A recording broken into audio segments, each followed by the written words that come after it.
Bonjour à tous et bienvenue à l'Église Connexion. Nous sommes à quelques jours de Noël et depuis début décembre à l'Église Connexion, nous nous replongeons chaque dimanche dans la signification de cette fête. La semaine dernière, Matthew Sanders nous rappelait dans sa prédication sur le premier chapitre de l'Évangile de Matthieu que l'on fête à Noël quelque chose d'assez extraordinaire. Pas seulement la naissance d'un enfant issu d'une vierge, mais celle de Jésus, qui est venu pour être Dieu avec nous. Je vous propose de continuer la lecture de l'évangile de Matthieu au chapitre 2. Jésus naquit à Bethléem en Judée à l'époque du roi Hérode. Or des mages venus d'Orient arrivèrent à Jérusalem et dirent : « Où est le roi des Juifs qui vient de naître ? En effet, nous avons vu son étoile en Orient et nous sommes venus pour l'adorer. » L'étoile qu'ils avaient vue en Orient allait devant eux jusqu'au moment où, arrivée au-dessus de l'endroit où était le petit enfant, elle s'arrêta. Quand ils aperçurent l'étoile, ils furent remplis d'une très grande joie. Ils entrèrent dans la maison, virent le petit enfant avec Marie sa mère, se prosternèrent et l'adorèrent. Ensuite, ils ouvrirent leur trésor et lui offrirent en cadeau de l'or, de l'encens et de la myrrhe. Je vous propose également de lire le chapitre 2 de l'évangile de Luc. Il y avait dans la même région des bergers qui passaient la nuit dans les champs pour y garder leurs troupeaux. Un ange du Seigneur leur apparut, et la gloire du Seigneur resplendit autour d'eux. Ils furent saisis d'une grande frayeur. Mais l'ange leur dit : « N'ayez pas peur, car je vous annonce une bonne nouvelle, qui sera une source de grande joie pour tout le peuple. Aujourd'hui, dans la ville de David, il vous a né un sauveur, qui est le Messie, le Seigneur. Voici à quel signe vous le reconnaîtrez. Vous trouverez un nouveau-né enveloppé de langes et couché dans une mangeoire. » Et tout à coup, une foule d'anges de l'armée céleste se joignit à l'ange. Ils adressaient des louanges à Dieu et disaient : « Gloire à Dieu dans les lieux très hauts, paix sur la terre et bienveillance parmi les hommes. »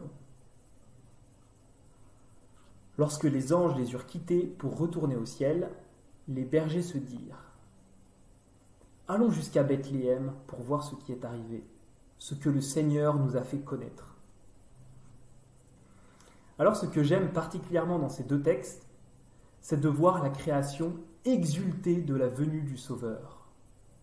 L'étoile brillante guide les mages jusqu'à Jésus et une foule d'anges de l'armée céleste adresse des louanges à Dieu devant les bergers qui vont ensuite descendre jusqu'à Jérusalem voir l'enfant.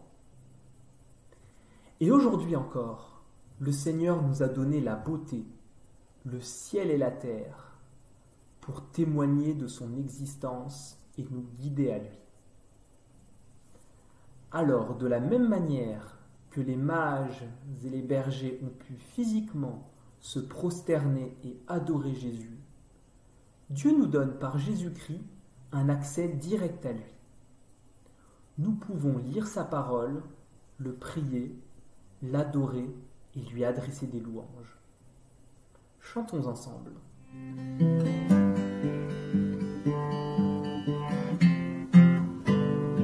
Écoutez le chant des anges, bien d'éclater dans les airs. Joignons aussi nos louanges à leur sublime concert. Gloire à Dieu, paix sur la terre. Aujourd'hui le Christ est né. Jésus s'est fait notre frère, un sauveur nous est donné. Jésus s'est fait notre frère, un sauveur nous est donné. Son palais est une étable, une crèche et son berceau. Et pourtant c'est admirable, c'est le Fils du Dieu très haut. Il vient à nous des bonheurs et de grâce couronnés. Jésus s'est fait notre frère, un sauveur.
vous propose de lire maintenant l'Épître aux Galates au chapitre 4, à partir du verset 4. Lorsque nous étions des enfants, nous étions esclaves des principes élémentaires qui régissent le monde. Mais lorsque le moment est vraiment venu, Dieu a envoyé son Fils, né d'une femme née sous la loi, pour racheter ce qui était sous la loi, afin que nous recevions le statut d'enfants adoptifs. Et parce que vous êtes ses fils, Dieu a envoyé dans votre cœur l'esprit de son Fils qui crie « Abba, Père ». Ainsi tu n'es plus esclave, mais fils. Et si tu es fils, tu es aussi héritier de Dieu par Jésus-Christ. Alors ce passage de Galates nous rappelle à nouveau que Jésus est celui qui est venu pour être Dieu avec nous. Dieu s'est incarné, il est devenu homme pour nous. Nous étions esclaves de nos péchés, mais il a porté nos péchés. Il est devenu péché pour nous. Et ensuite, Dieu nous a envoyé son esprit pour qu'il nous conduise à la compréhension de l'Évangile et pour que l'on devienne les enfants adoptifs du Père par la médiation de Christ. Alors je vous invite à vous recueillir un instant pour se rappeler que nous étions pécheurs, que nous étions esclaves de ce péché qui caractérise le monde dans lequel on vit, mais que l'Esprit de Dieu nous a donné la compréhension si merveilleuse de la venue de Jésus-Christ et de la croix.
Parmi les morts, celui qui est vivant, tu es la plus belle, parmi les plus belles des chansons d'amour.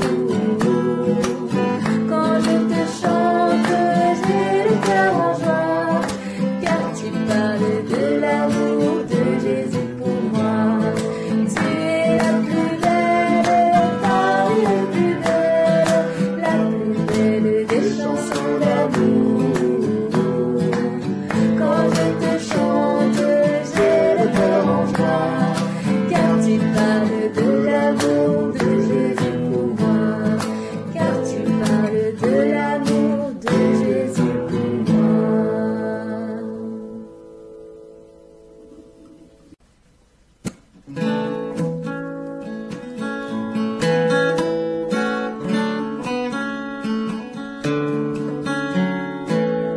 Qui a brisé la force du péché, qui nous a aimés et nous a sauvés, le roi de gloire, le roi des rois Jésus. Qui a gagné le droit de régner, qui à tout jamais saura nous émerveiller, le roi de gloire, le roi des rois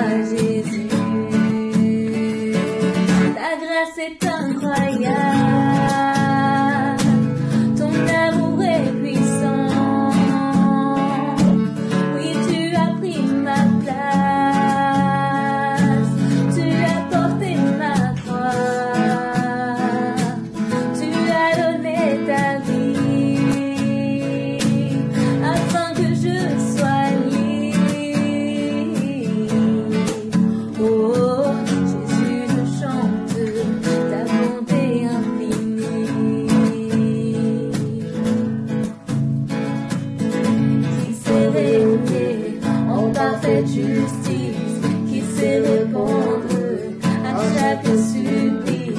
Le roi de gloire, le roi des rois, Jésus. Qui sait redonner du sens au chaos, qui veut adopter les perdus du monde. Le roi de gloire, le roi des rois, Jésus. Ta grâce est incroyable, ton amour est puissant. Oui, tu as pris ma place, tu as porté ma croix, tu as donné ta vie afin que je sois libre. Oh, Jésus, je chante ta bonté infinie.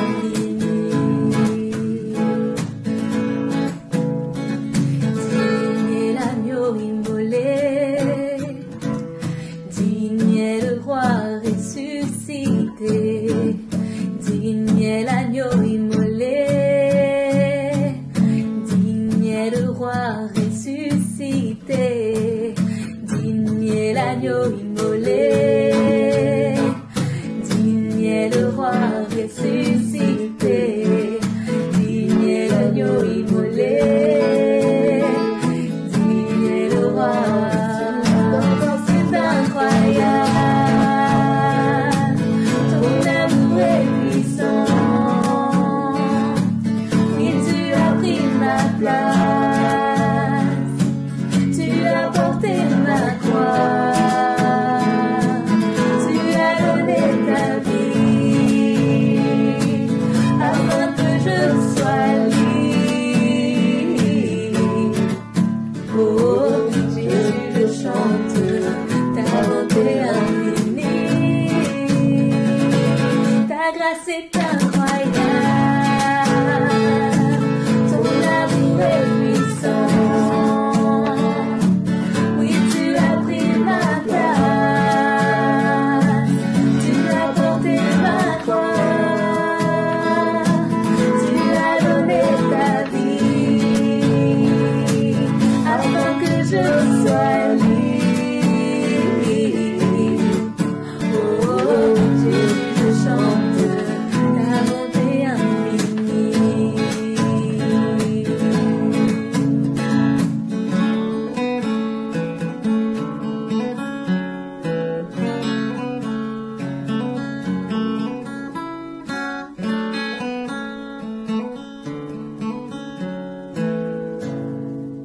Bonjour tout le monde, merci d'être venu. Je fais une pause, comme vous le savez déjà, dans les prédications depuis 3 semaines maintenant, afin de consacrer du temps à la prière, à la réflexion et à la recherche concernant des changements qui ont lieu dans l'Église ces 6 dernières années et de comment nous pouvons mieux implémenter la vision et la mission de l'Église dans notre nouveau contexte d'aujourd'hui.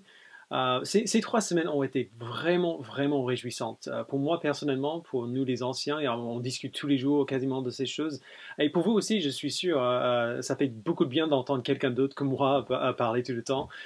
Donc du coup, je suis très heureux aujourd'hui d'accueillir Joe Tandy, un des responsables de l'église Saint-Lazare, notre église sœur dans le 9e arrondissement de Paris. Joe nous apportera ce 3e message de l'Avent aujourd'hui. Que Dieu nous bénisse par sa parole ce matin.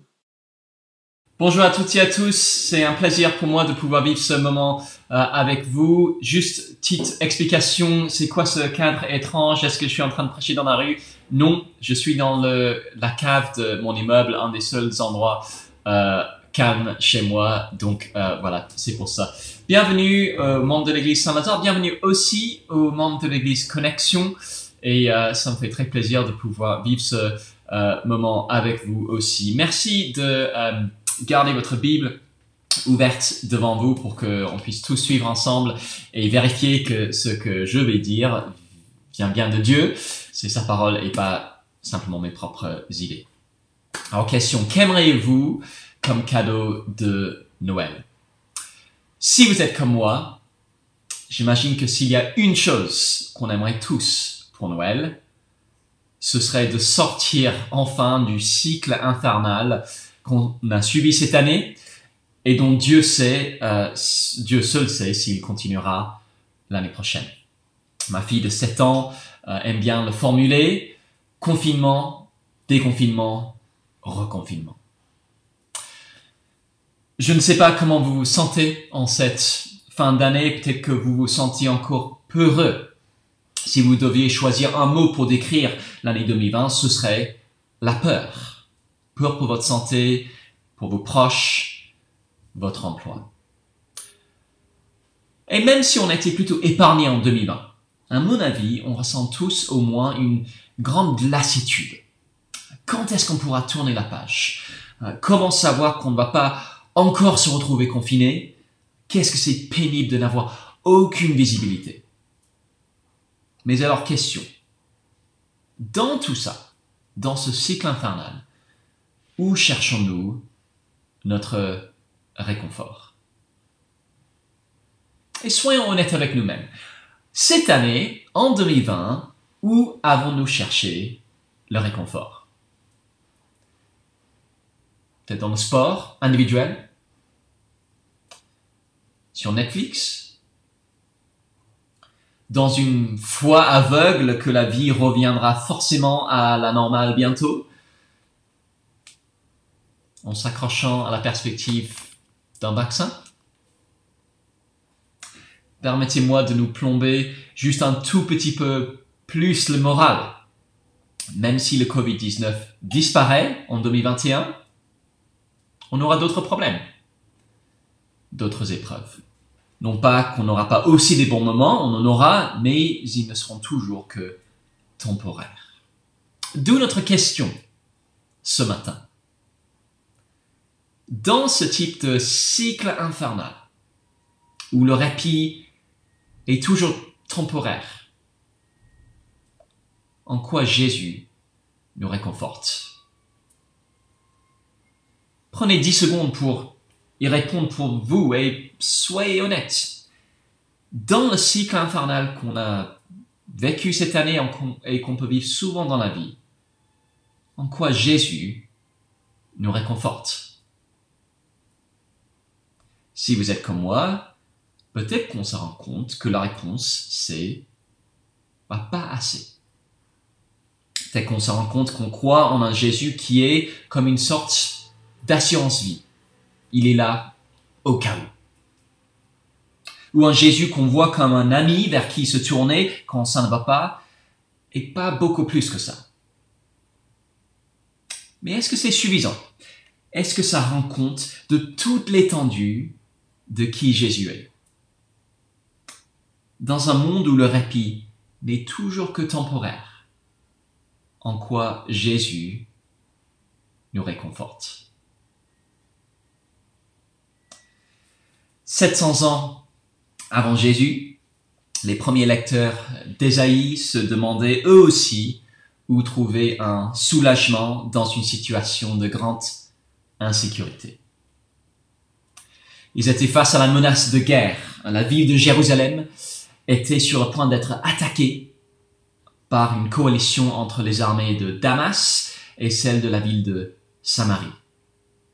Et c'est à ce moment-là que le prophète Ésaïe était allé voir le roi à Jérusalem pour lui dire de ne pas avoir peur de cette coalition, mais de faire confiance à Dieu. Mais le roi, lui, choisit plutôt d'appeler au secours la superpuissance de l'époque, l'empire assyrien, pour qu'il vienne les délivrer. Et c'est dans ce contexte-là que Dieu dit à Ésaïe: ok, les Assyriens vont vous délivrer. Mais attention, c'est juste une question de temps avant qu'ils se retournent contre vous pour vous envahir à leur tour. Le répit ne durera pas, la délivrance ne sera que temporaire. Tout comme pour nous. Et peut-être ça nous a particulièrement marqué cette année, force est de constater que la délivrance et le répit ne sont toujours que temporaires. Mais alors, où trouver le réconfort? Dans ces cycles infernaux, quel réconfort y a-t-il de connaître Jésus? Le texte de ce matin est riche, mais mon objectif est simple. Je voudrais qu'on voit que Jésus est bien meilleur que ce qu'on croit. Jésus est bien meilleur que ce qu'on croit. Et nous avons besoin d'agrandir la vision que nous avons de lui. En fait, nous avons besoin de comprendre ce que signifie vraiment Noël. C'est-à-dire pas juste la naissance d'un bébé dans une crèche, mais l'arrivée d'un roi qui brisera le cercle infernal qui caractérise si souvent la vie dans ce monde. La première chose à voir, c'est que Jésus est le roi promis par Dieu qui offre un nouveau règne de justice. Ésaïe 11, verset 1. Puis un rameau sortira du tronc d'Isaïe et le rejeton de ses racines fructifiera. L'esprit de l'Éternel reposera sur lui. Esprit de sagesse et d'intelligence, esprit de conseil et de vaillance, esprit de connaissance et de crainte de l'Éternel. Il respirera dans la crainte de l'Éternel. Il ne jugera pas sur l'apparence. Il n'arbitrera pas sur un oui-dire. Mais il jugera les pauvres avec justice. Avec droiture, il sera l'arbitre des malheureux de la terre. Il frappera la terre du sceptre de sa parole et du souffle de ses lèvres. Il fera mourir le méchant. La justice sera la ceinture de ses reins et la fidélité, la ceinture de ses hanches.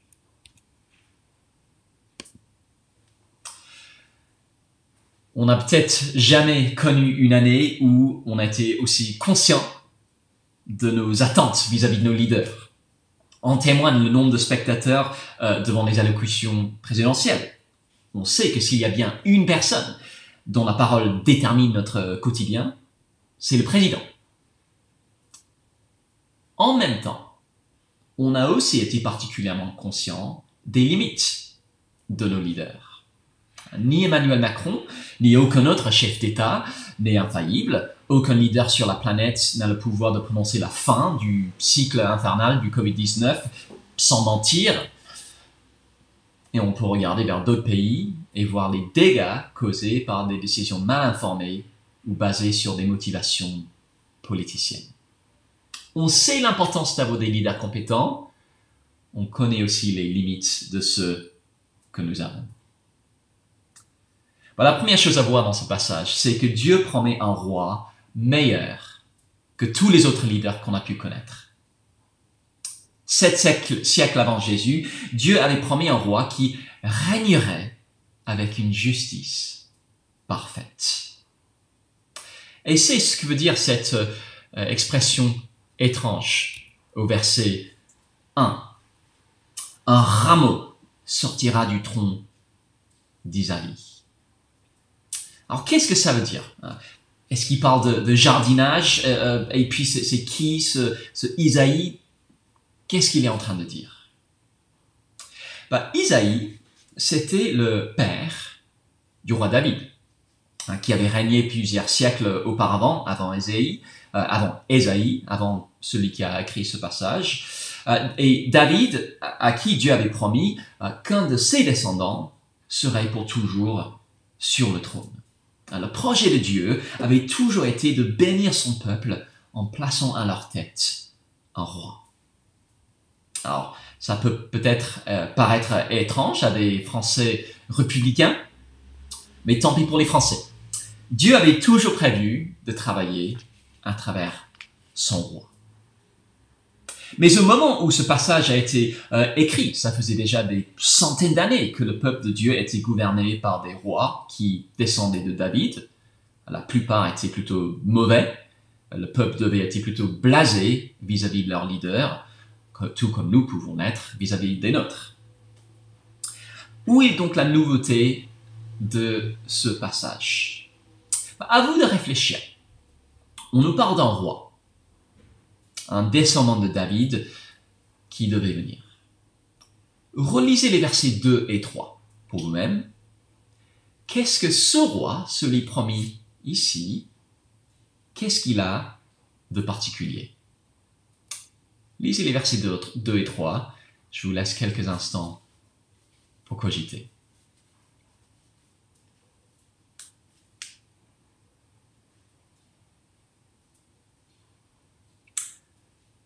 Première observation, l'Esprit de l'Éternel reposera sur ce roi.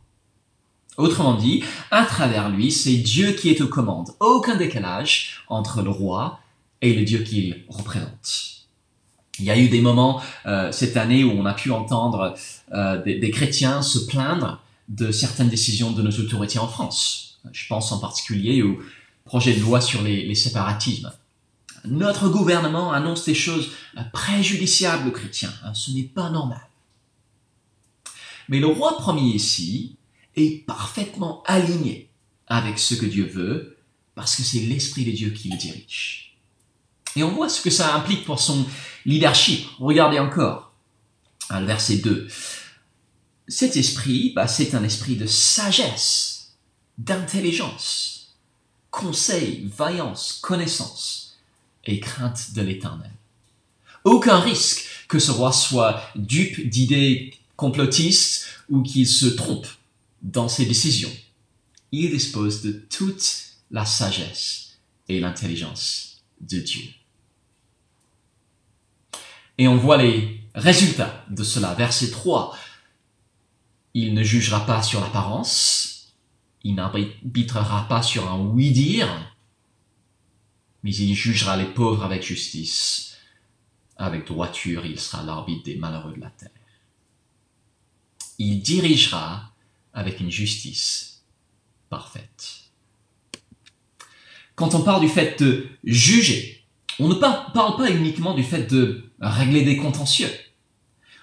Quand on parle du fait de juger, en tout cas s'agissant de Dieu, dans la Bible, on parle de l'intervention de Dieu pour conformer le monde à sa volonté, pour redresser tout ce qui est tordu et réparer ce qui est brisé. Et c'est ce qu'on veut tous.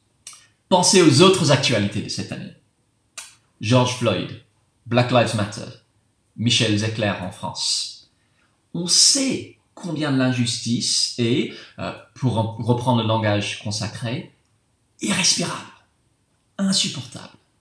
Bien sûr qu'on veut tous un leader qui prendra les choses en main. Bien sûr qu'on veut un leader qui ne sera pas à la merci de motivations électoralistes ou poussé par des préjugés. On veut un leader qui jugera avec justice, pas sur l'apparence. Et c'est ce que Dieu promet. Un roi animé par l'Esprit, son Esprit, et qui redressera avec justice un monde tordu. C'est le roi qu'on veut tous. Facile, n'est-ce pas, de se sentir tellement excédé par les injustices qu'on voit autour de nous et le fait qu'au lieu de les éradiquer, parfois nos dirigeants les aggravent, qu'on devient soit cynique, soit colérique, tous pourris. Aucun leader ne pourra jamais établir une justice parfaite et pérenne. Mais Dieu promet un roi qui établira un nouveau règne de justice. Mais la promesse va plus loin. Ce roi régnera sur une nouvelle terre. Verset 6. Le loup séjournera avec l'agneau, et la panthère se couchera avec le chevreau. Le veau, le lionceau et le bétail qu'on engraisse seront ensemble, et un petit garçon les conduira. On a déjà dit, même le leader le plus intègre est limité. Si on est frustré quand nos dirigeants ne règlent pas les problèmes qui sont à leur portée, qui pourraient régler, certaines injustices par exemple, on est tout aussi frustré par les problèmes qui sont incapables de régler. Ça a été particulièrement évident cette année. Malgré tout ce que font nos dirigeants pour protéger la population, certains problèmes les dépassent. Ils arrivent difficilement à se protéger eux-mêmes. On prie pour la santé de M. Macron. Qu'est-ce que ça fait du bien de lire cette description du royaume où régnera le roi promis par Dieu. Sous son règne, même la nature est en paix. De la bête la plus féroce jusqu'au virus le plus virulent. C'est la terre, notre terre, mais une terre nouvelle. Et en tant que citadin, on peut passer à côté de la force des images qu'Ésaïe présente, telles que les seules fois qu'on rencontre des animaux sauvages, c'est aux eaux de Vincennes ou au jardin des plantes. Et là, on n'est pas surpris de voir le loup séjourner avec l'agneau, parce que leurs enclos sont à 50 mètres l'un de l'autre. Mais dans la nature, la réalité est plus sanglante. Avec ma famille, on passe parfois des vacances dans le sud-ouest de la France et on a l'habitude de rendre visite aux fermiers au bout de la route pour montrer les petits canetons à nos enfants. Et une des dernières fois qu'on y était, la fermière nous avait accueillis en disant qu'il y avait un peu moins de canetons ce jour-là qu'il y en avait la veille. Pourquoi ? Parce qu'un renard en avait mangé pendant la nuit. Fallait expliquer aux enfants. La nature est sauvage. Et ce n'est que dans les films Disney que c'est différent.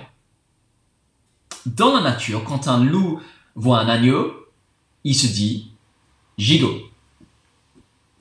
Gigot. Et donc ça rend d'autant plus surprenant ce que nous annonce Ésaïe. Il nous dépeint un monde tellement apaisé sous son roi que même la nature est transformée. Un monde où il n'y a pas besoin de vitres de 10 cm d'épaisseur pour nous protéger d'un lion et où un petit enfant peut le caresser comme il le ferait avec son chaton. Un monde où une panthère et un chevreau partagent le même champ et une vache et un ours partagent la même mangeoire. Prenons un instant pour digérer cela. Ce sont des images très surprenantes et c'est tentant de ne pas les prendre au sérieux. En fait, c'est tellement surprenant que certains préfèrent y voir du langage figuré plutôt qu'une description littérale.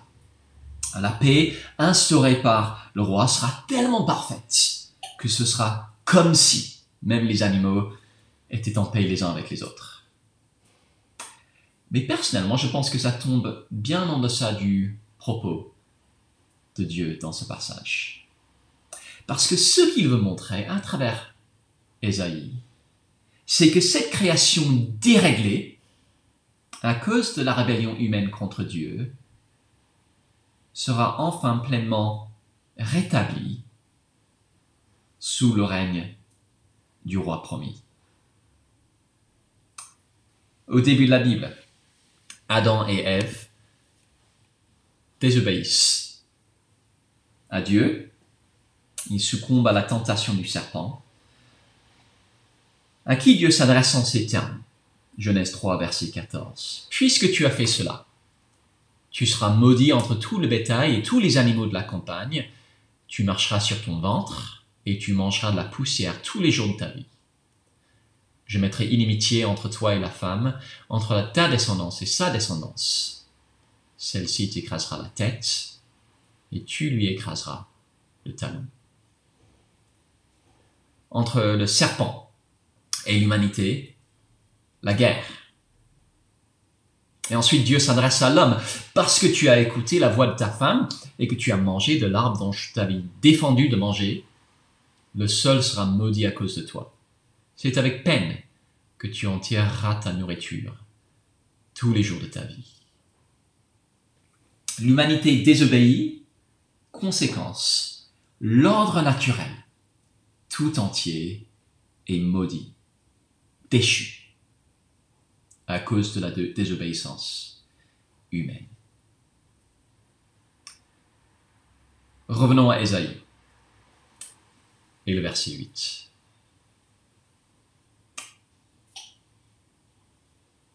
Écoutez ce que nous annonce Ésaïe concernant le monde où régnera le roi promis par Dieu. Le nourrisson s'ébattra sur l'antre de la vipère, et l'enfant sevré mettra sa main dans le trou de l'aspic. C'est peut-être l'image la plus surprenante de ce passage, un bébé jouant autour d'un nid de serpent en toute sécurité. C'est une image hautement significative. On voit un monde où les conséquences de notre rébellion ont été renversées. La malédiction n'est plus, la guerre est finie, la nature même retrouve son harmonie. Sous le règne du roi promis, la terre entière est libérée de tout ce qui la gâche. Verset 9. Dieu annonce, il ne sera ni tort ni dommage sur toute ma montagne sainte, car la connaissance de l'Éternel remplira la terre comme les eaux recouvrent le fond de la mer. C'est la terre, notre terre, mais sous le règne du roi promis par Dieu, ce sera une terre nouvelle. Le règne du roi sera d'une portée cosmique. Alors réfléchissons aux applications. Est-ce qu'on a déjà connu une année où le dérèglement de cette création a été aussi flagrante? Pas moi. C'était frappant de voir au printemps que la seule chose à limiter les émissions de gaz à effet de serre, c'était le Covid-19, parce que tout était à l'arrêt. Un bien pour un mal peut-être, mais surtout un rappel qu'on vit dans un monde qui ne tourne pas rond. Soit le réchauffement climatique, soit le Covid-19. Et en fait, les deux. Au niveau personnel, on a tous été touchés par le dérèglement de la création en 2020. La maladie a occupé une place dans les esprits comme jamais de notre vivant. Vous savez ce que ça a voulu dire pour vous. Plus que jamais, on a besoin de saisir cette promesse que Dieu nous fait ici et de méditer dessus. La maladie, la souffrance, la mort sont les symptômes d'une terre malade. Mais sur cette nouvelle terre où régnera le roi promis par Dieu, ces choses ne seront plus. Une idée, pourquoi pas faire une liste de 10 choses que vous avez hâte de vivre sur cette nouvelle terre. Et pas juste les mauvaises choses qui n'y seront plus. Les virus, les confinements, la buée sur les lunettes à cause du masque. On n'aura plus besoin de lunettes, ni de masques d'ailleurs. Mais aussi les bonnes choses. Tout ce que vous allez vouloir, que vous avez hâte de vivre sur cette nouvelle terre. Aller promener une panthère comme on le ferait avec son chien, ou caresser un lion comme on caresserait un lapin.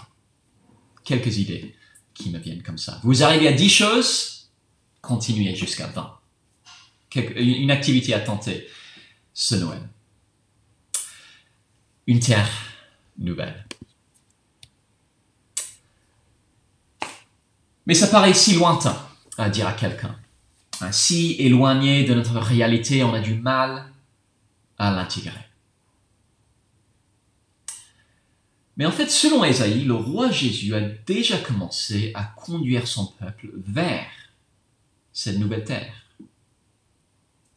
Ça a déjà commencé. Et c'est notre troisième point, une nouvelle libération. Verset 10. Alors, en ce jour-là, la racine d'Ésaïe, le roi promis par Dieu, qui se dressera comme une bannière pour les peuples, sera recherché par les nations, et son emplacement sera glorieux. Si je prononce les mots libérer, délivrer, on pense tous naturellement au film Le Prince d'Égypte, évidemment. Pas du tout à un certain autre film Disney qui a été l'obsession de toutes les petites filles nées ces 10 dernières années. Le Prince d'Égypte, un film qui raconte plus ou moins fidèlement l'histoire du livre de l'Exode et comment le peuple de Dieu, en esclavage sous les Égyptiens, a été libéré et délivré de manière extraordinaire. Dieu qui étend sa main pour envoyer les 10 plaies et faire capituler le pharaon. Dieu qui sépare la mer en deux pour faire traverser son peuple vers la terre promise. L'œuvre de libération divine par excellence dans l'Ancien Testament.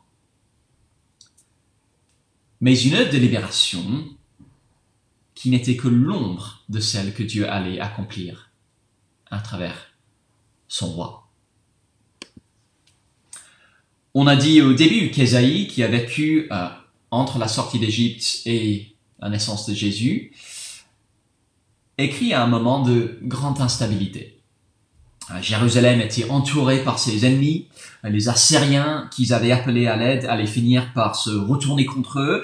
Et après les Assyriens, ce serait au tour de l'empire babylonien de venir détruire Jérusalem et prendre le peuple en captivité. Le peuple de Dieu allait bientôt être exilé et éparpillé parmi les nations. Et ce serait retour à la case départ. Ils avaient commencé comme des captifs dans un pays étranger. Ils deviendraient encore des captifs dans des pays étrangers. Non pas que Dieu n'avait pas réussi à les protéger, au contraire, cet exil serait la sanction qu'il avait imposée à son peuple pour sa désobéissance, son jugement à cause de leurs péchés. Mais en annonçant ces choses, ce jugement à Ésaïe, Dieu lui donne aussi un aperçu de la lumière au bout du tunnel. Tout n'allait pas être noir parce que Dieu allait faire un nouvel acte de libération, comme lors de la sortie d'Égypte, mais à plus grande échelle encore. Regardons ça ensemble. Verset 11. Alors en ce jour, le Seigneur étendra une seconde fois sa main pour racheter le reste de son peuple. Je vais me déplacer. Un jour, le jugement allait prendre fin. Dieu sauverait les siens. Sauf que cette fois-ci, ce n'allait pas juste être d'Égypte, mais de partout. Assyrie, Égypte, Patros, Éthiopie, Élam, Shinéar, Hamath et les îles de la mer. Des noms qui ne nous disent rien pour la plupart, mais justement, cette libération est pour tout le monde sans distinction. Égyptiens, Babyloniens, Perses, Grecs, Romains, Arabes, Indiens, Chinois, Français. Verset 13, contrairement à la première fois, on nous annonce que cette fois-ci, le peuple de Dieu serait uni et en paix. Et le verset 14 dit que ce peuple allait enfin prendre pleinement possession de son héritage.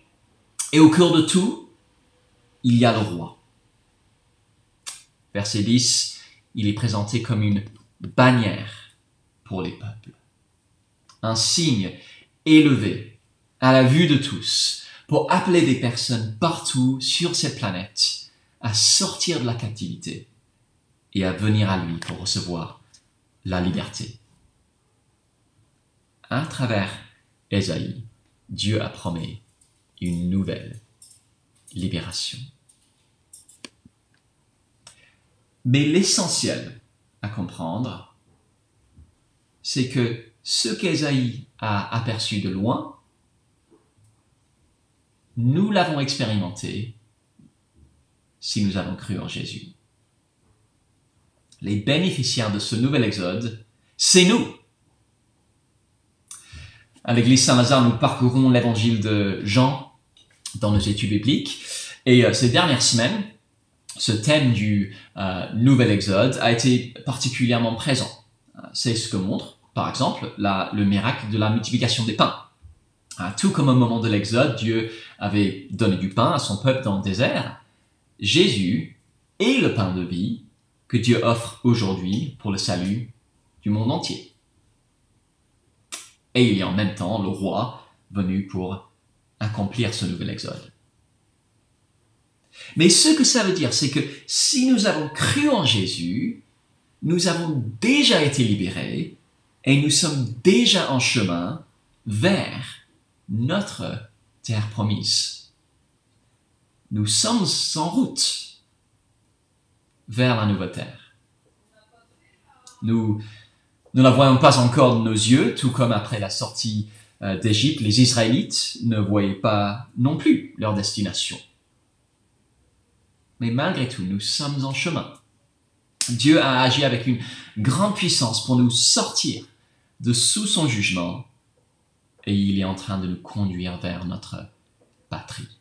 Cette nouvelle terre dont nous avons parlé, elle a beau nous paraître lointaine et éloignée de notre réalité, du point de vue de Dieu, le plus dur a déjà été fait.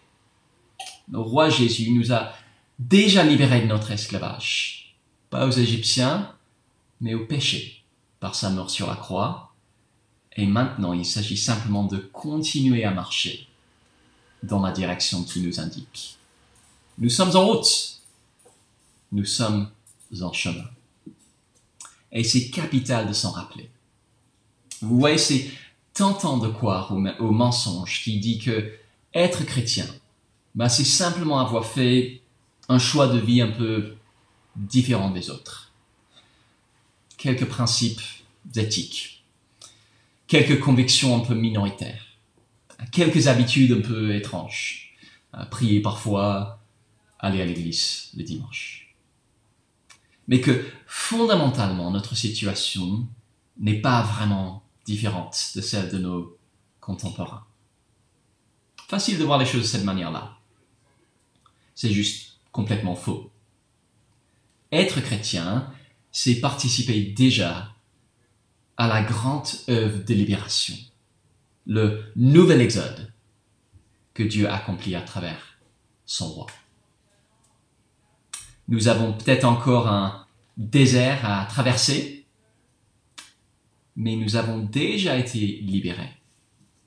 Et au bout du chemin, c'est la nouvelle terre qui nous attend. Alors revenons à notre question de départ. Dans le cycle infernal qu'on peut avoir l'impression de vivre dans ce monde et qui a été particulièrement pesant cette année, en quoi Jésus nous réconforte? Si vous êtes comme moi, probablement la réponse est pas assez. Pas à cause d'un problème chez Jésus, mais parce que la vision que nous avons de lui est insuffisante. Elle tombe bien en deçà de ce que nous dit Ésaïe. Mais la réalité, c'est que Jésus est bien meilleur que ce qu'on croit. Et c'est une vérité que nous avons besoin de digérer. Quelques pistes pour nous aider peut-être. C'est bien connu qu'en France, on vacille entre espoir démesuré et frustration intense vis-à-vis de nos dirigeants. Avant l'élection, on est convaincu qu'on a enfin trouvé l'homme providentiel qui va transformer notre quotidien. Et un mois après, on se sent déjà déçu. Mettons-le dehors, il faut trouver quelqu'un d'autre. Pourquoi ne pas profiter de ces moments pour réfléchir à combien ce sera différent sous le règne du roi Jésus? Aucun danger de déception avec lui. Aucun risque qu'il revienne sur sa parole ou qu'il n'aille pas jusqu'au bout de son projet. Jamais il ne manquera d'intégrité et jamais son leadership ne fera défaut. Pourquoi pas exploiter nos frustrations présentes, nous en servir comme un tremplin pour prendre la pleine mesure de qui est Jésus vraiment. Quelqu'un dont le règne ne nous laissera jamais sur notre faim. Ou le Covid-19, on en a marre d'en parler. Et si c'était l'occasion de gagner en lucidité concernant cette promesse d'une nouvelle terre, libérée des souffrances qui accablent le monde d'aujourd'hui. Un monde sans maladie, on n'oserait jamais le dire, mais ça peut nous paraître un fantasme, tellement en décalage avec notre réalité. Mais c'est le monde sur lequel Jésus régnera. Parce que Jésus est bien meilleur que ce qu'on croit. On a besoin de s'approprier des promesses comme celle-ci si on va voir Jésus pour qui il est vraiment. Le roi qui nous a libérés pour son règne de justice sur une nouvelle terre. 2020 touche à sa fin.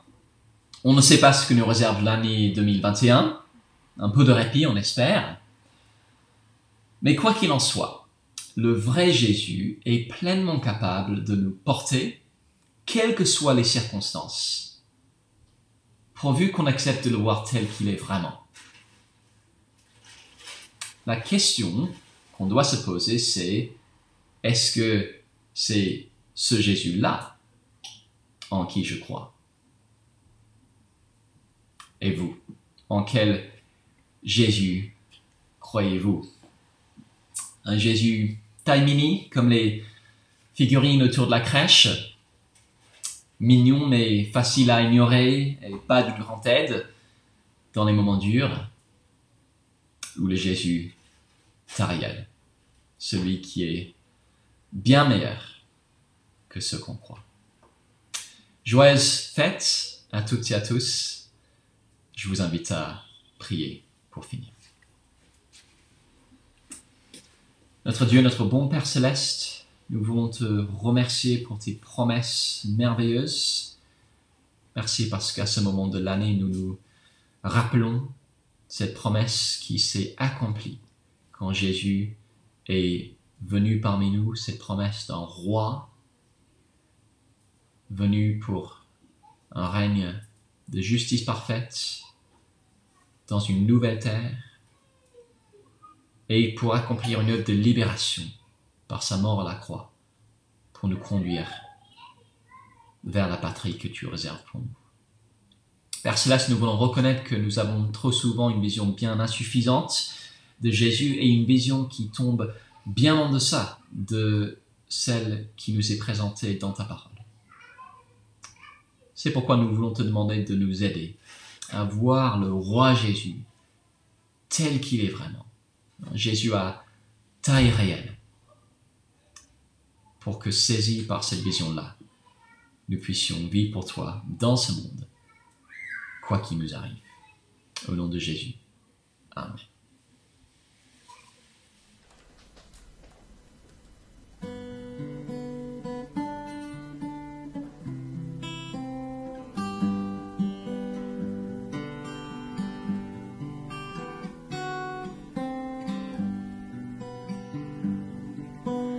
Minuit chrétien, c'est l'heure solennelle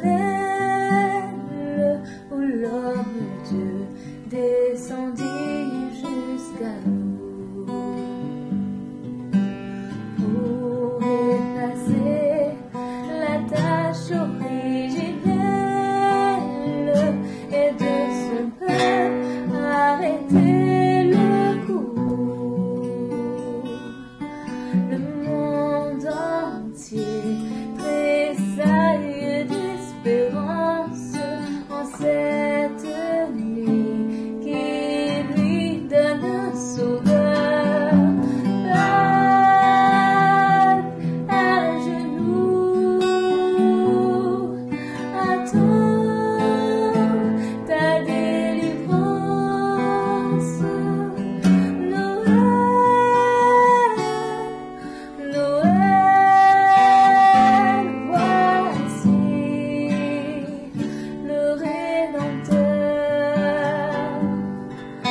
Alors, quelques annonces maintenant. Pour les détails de ces annonces, vous trouverez toutes les infos sur le site de l'Église à la page habituelle, donc www.église-connexion.com/dimanche. Toutes les annonces et tous les liens pour participer aux activités sont là. La grande annonce de la semaine, c'est que c'est évidemment la semaine de Noël. Alors nous aurons deux événements particuliers ensemble.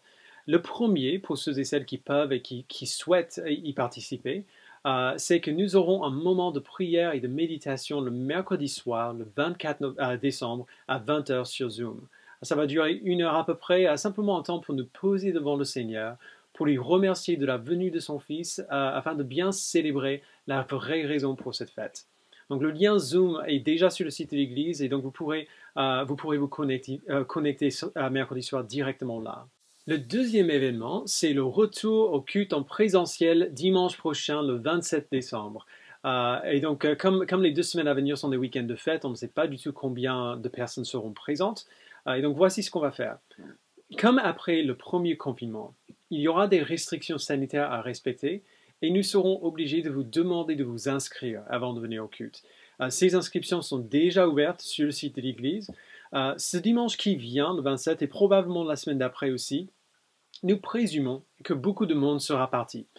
Et donc, nous prévoyons pour l'instant un seul culte à 11h à l'espace ce matin, ces 2 dimanches à venir. Alors, si nous voyons dans les inscriptions que nous aurons plus de monde que prévu, on ajoutera un deuxième culte à 14h30. Du coup, s'il vous plaît, si vous voulez venir, inscrivez-vous vite pour que nous voyions combien de personnes nous pouvons encore accueillir. Nous voulons vraiment que tous ceux et celles qui veulent venir puissent venir. Si nous devons ajouter un deuxième culte, on vous annoncera cela sur le site web de l'Église et aussi sur le Slack de l'Église. Et on va devoir vous l'annoncer avant mercredi. Donc si vous voulez venir, inscrivez-vous d'ici mercredi soir, s'il vous plaît. Et pour tous ceux et celles qui ne peuvent pas venir, nous diffuserons le culte en direct sur la chaîne YouTube de l'Église. Malheureusement, nous ne pouvons toujours pas assurer les restrictions sanitaires pour nos enfants. Alors, il n'y aura pas de culte des enfants sur place, ni de garderie pour le moment. Les enfants peuvent bien sûr venir au culte, mais ils devront rester à côté de leurs parents. Alors, si vos enfants peuvent se tenir en place, ils sont évidemment les bienvenus. Sinon, nous vous demandons de suivre le culte en direct, en ligne, et faire le culte des enfants en ligne aussi. Nous espérons pouvoir accueillir de nouveau nos enfants dès que possible. Donc pour l'instant, le culte des enfants sera toujours disponible sur le site de l'Église.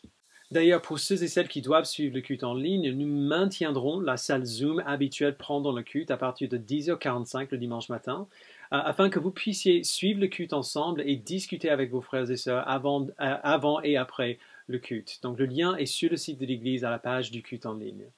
Nous aurons cette semaine 2 réunions de prière, le dimanche matin à 10h et le lundi matin à 7h. Si ça vous intéresse, allez sur le site de l'Église et vous pouvez vous connecter directement à la salle Zoom.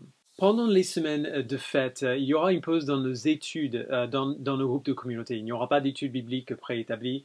Certains groupes feront probablement des pauses générales aussi. Pour ces groupes qui souhaitent se réunir quand même, ce sera plutôt un moment de partage et de prière ensemble du coup. Et donc, si vous cherchez un groupe, vous pouvez contacter Aurélie, notre nouveau diacre des groupes de communauté, et elle pourra vous dire quels groupes se réunissent cette semaine de Noël et du jour de l'an. Et sachez que le groupe d'accueil se réunira cette semaine le mercredi soir et puis le jeudi prochain, le 31 décembre à 20h. Si vous n'avez pas de groupe et vous voulez vous joindre à nous, vous pouvez nous contacter sur le lien sur le site de l'Église. Et enfin, que la parole de Christ habite en vous, dans toute sa richesse. Instruisez-vous et avertissez-vous les uns les autres en toute sagesse, par des psaumes, par des hymnes, par des cantiques spirituels. Chantez pour le Seigneur de tout votre cœur, sous l'inspiration de la grâce. Et quoi que vous fassiez en parole ou en acte, faites tout au nom du Seigneur Jésus, en exprimant par lui votre reconnaissance à Dieu le Père.